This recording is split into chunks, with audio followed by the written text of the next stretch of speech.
السلام علیکم ورحمۃ اللہ وبرکاتہ۔ دوستوں، میں امید کرتا ہوں کہ آپ لوگ خیریت سے ہوں گے۔ اللہ پاک ہم سب کو سلامت رکھے، خوش رکھے۔ دوستوں، میں آپ سب سے ایک گزارش ہے کہ آپ سب نماز نہیں پڑھ رہے ہیں تو آج سے نماز پڑھنا شروع کر دیں، کیونکہ مرنے کے بعد پہلا قبر کے اندر سوال ہوگی من ربو کا، تمہارا رب کون ہے؟ اس وقت ہمارا نماز ہی کام آئے گی، اسی لیے پہلے سے تیاری کریں۔ چلیے شروع کرتے ہیں۔ بسم اللہ الرحمن الرحیم۔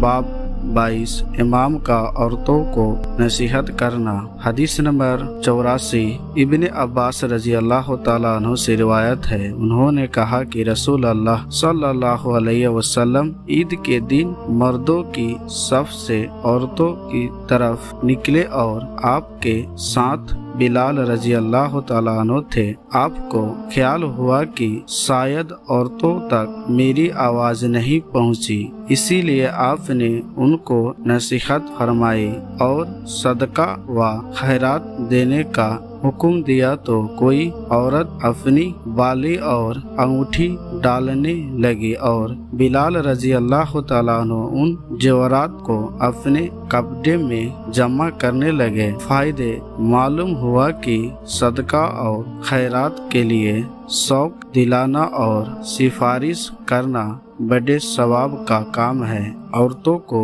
اپنی انگوٹھی، چھالا، ہار، گلو بند اور بالیاں پہننا جائز ہے۔ حدیث نمبر 84، صحیح بخاری۔ السلام علیکم ورحمۃ اللہ وبرکاتہ۔ اللهم صل على محمد وعلى آل محمد كما صليت على إبراهيم وعلى آل إبراهيم إنك حميد مجيد۔